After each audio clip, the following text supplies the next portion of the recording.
Check this out. I want y'all to put y'all thinking caps on this here. Did The Rock purposely sabotage WrestleMania 41? Think about this for a minute here. This is my wrestling content, by the way. I'm going to give you this. One thing I remember this. When Vince Russo said that people in the wrestling business hold grudges, this is no exception. The Rock and Triple H don't really like each other.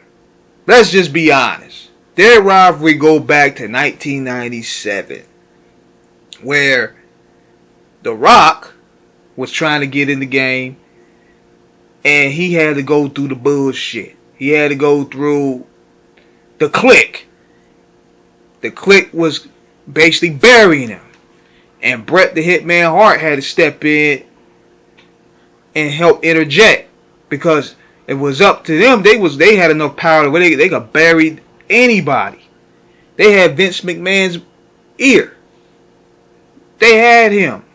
So The Rock was on the verge of probably being stuck in mid-card for life until Bret intervened. And that's all The Rock needed. And there was jealousy right there, because The Rock rose at such a rapid pace. Within 1 year, this nigga was main eventing. Triple H had to literally be a part of a clique to get a piece of the action. And he was always seen as Shawn Michaels' sidekick at one point. The Rock was already his own man by the time the 1998 rolled around. He was already main eventing. Triple H, on the other hand, he was an Intercontinental Champion guy. So for The Rock to rise to those occasions so quickly like he did, they had a root jealousy. Rock was already main eventing WrestleMania within 2 years.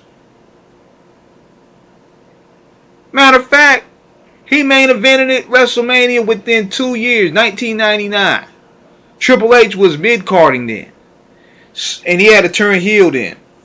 But they had a real life rivalry that transitioned not only from the ring but to the personal side. But you could tell by those matches that they had such great chemistry. They were professional enough to make it work. But they didn't like each other at all. So now we're taking it 20 years later. We're in the boardroom now. The beef is in the boardroom now. And now, you know how that made Triple H feel, because this was finally Triple H's chance to really stand out and be the boss.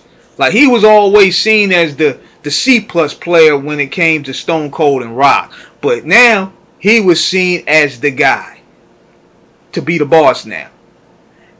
Until the final boss came through. And now, he has higher stake than Triple H. You know, that makes Triple H angry.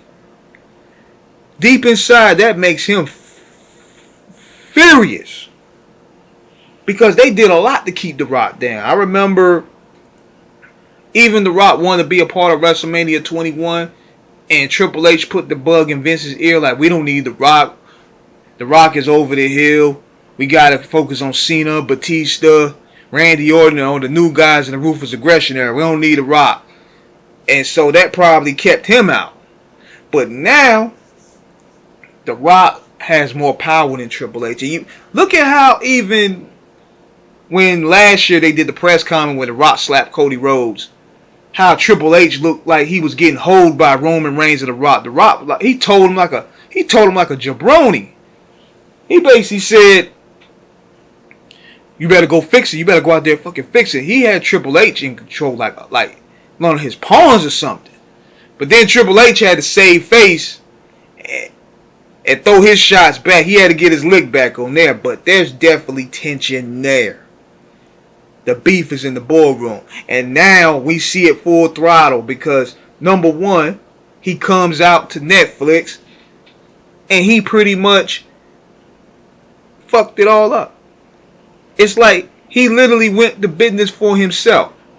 He broke Final Boss character. That basically disrupted all the plans they probably had going forward. Because we was looking forward for the next year. The Rock's involvement. Is he going to face Roman Reigns? Is he going to face Cody Rhodes? What's the fallout like from the bloodline after Mania 40? Him showing up at Bad Blood. What's the story behind that? What did he give Cody as a present? All that we was thinking about just died that night. And he went to business for himself. He was back to being good guy Rock. Pandering Rock. Shaking hands with Cody, drinking whiskey in the back. We like, what the hell is this? I'm lost. Because it seemed like they built all this around him for 41. He just like, fuck y'all. I'm going to leave y'all hanging like y'all did me. 1997, that's your get back. Because now look what happened now. The ratings for Netflix Raw, even though the shows have been decent to good, they fallen. Because this is the big mistake that the company makes. They always want to jam-pack their network debuts.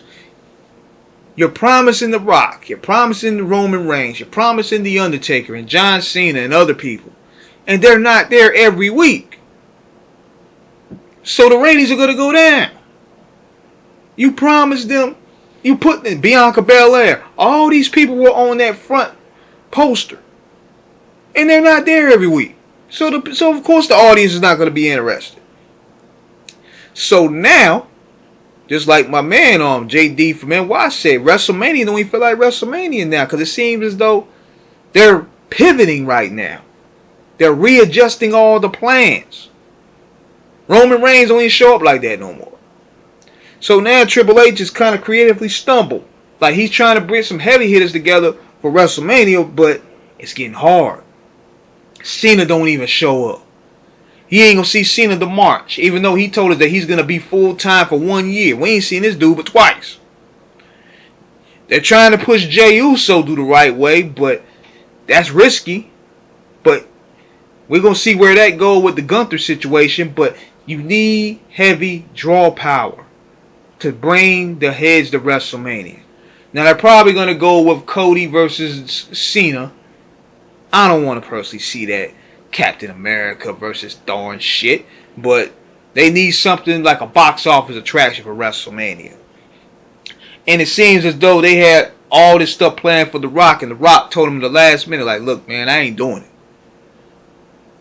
And that's a get back to Triple H. Like, yeah, I'm the final boss now. You can't tell nothing to me. I tell you what to do. So I can show up. I can reappear whenever I want. You can't do nothing about it. You got to work this out. And now he's hitting the stumbling blocks. Like, this is the part, man. The honeymoon is over. Now he got to figure all this out and bring interest to WrestleMania. You inherited Vince McMahon's talent and company. So now you got to figure out what to go from there. Don't push the Motor City Machine Gun. We don't want to see these vanilla boys in WrestleMania, man. You gotta bring some. You gotta bring some draws. Unless you could bring, you could beg Steve Austin back. We don't want to see Hulk Hogan. But let me know what you guys think. This is what's going on. This is the real issue right here to me. You could tell. The Rock just stuck a FU to Triple H. He's like, yeah, this your get back. For what you did to me, you had me eating shit. Now, you gonna have to eat it now. So let me know what you guys think. Subscribe, hit the like button, peace.